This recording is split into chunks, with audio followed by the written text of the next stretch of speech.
Hey, what's up everyone? Welcome back to Teens Room. Today we're diving into something super relatable for all of us students out there. Group study sessions. You know those times when you get together with your classmates to tackle homework or prep for a big test? They can either be a total game changer or, well, a chaotic mess where you end up debating pizza toppings instead of Pythagorean theorems. So, how do you make group study actually work? Stick around, because I've got some killer tips on building effective group study habits and collaborating with your classmates while staying on track. Let's get into it.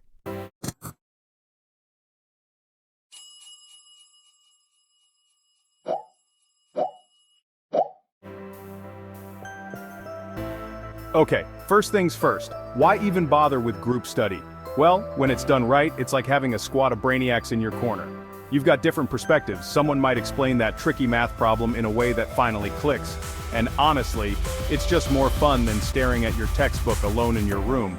Studies even show that working together can boost memory and understanding because you're talking it out, asking questions and teaching each other. But here's the catch, it only works if everyone's on the same page. So, let's break down how to make that happen. Tip number 1, set a clear goal together. Before you meet up or hop on that Zoom call, decide what you're trying to accomplish. Are you reviewing for a history test, finishing a science project, cramming vocab for Spanish? Whatever it is, make it specific, like, we're going to nail the causes of World War II in 2 hours.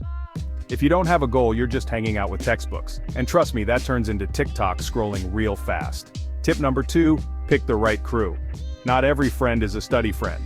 You want people who'll actually focus, not the classmate who's going to blast music or start a debate about who's the best Marvel hero mid-session.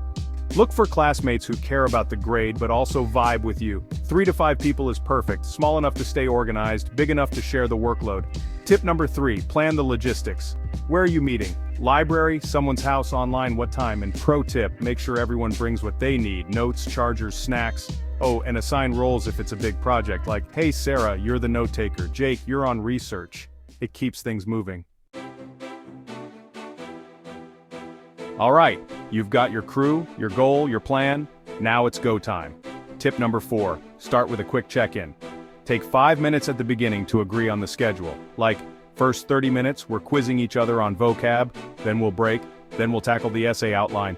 This keeps you from wandering off into, hey, did you see that new Netflix show? Territory. Tip number 5, use time blocks. Ever heard of the Pomodoro technique? Study for 25 minutes, break for 5. It's a lifesaver. Set a timer, everyone's phone has one, and stick to it. During the study block, no phones, no distractions. During the break, chat, grab a snack, whatever. It keeps your brain fresh and your group on track.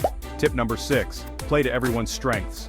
Maybe you're a whiz at chemistry but terrible at history. Your friend might be the opposite. Let each person lead on what they're good at. Teach each other. It's like assembling your own Avengers team, but for school. Plus, explaining stuff out loud helps you learn it better. I swear it's science. Now let's talk about the elephant in the room, distractions. Tip number 7, make a no distraction pact. Agree up front. Phones are on silent, notifications off, and no random YouTube rabbit holes. If someone starts derailing like, wait, let me show you this meme, politely nudge them back. Say something like, cool, but let's save it for the break. It's not rude, it's teamwork. Tip number 8, keep the energy up. Group study can drag if everyone's half asleep. Bring some snacks, chips, fruit, whatever, or blast a quick hype song during breaks. If you're online, throw in a fun virtual background for a laugh. Happy vibes equal productive vibes. Tip number 9, have a backup plan. Sometimes one person just can't focus, or they didn't do the reading. Don't let it tank the whole session.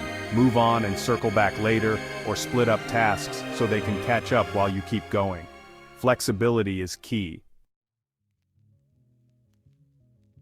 Okay, collaboration is where group study shines, so tip number 10, share the workload smartly. Split up chapters to summarize, make flashcards together, or create a shared Google Doc with notes.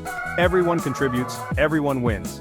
And if you're online, tools like Quizlet or Kahoot can turn review into a game. Trust me, it's way more fun than staring at a wall of text.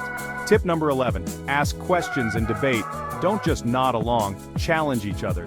Why did that war start? Wait, does this formula even make sense?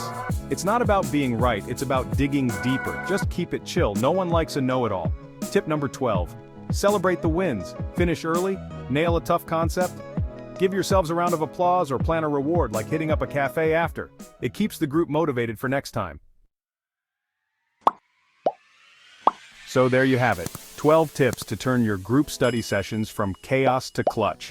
Prep smart, stay focused, collaborate like pros, and you'll be acing those tests with your crew in no time. The best part? You're not just studying.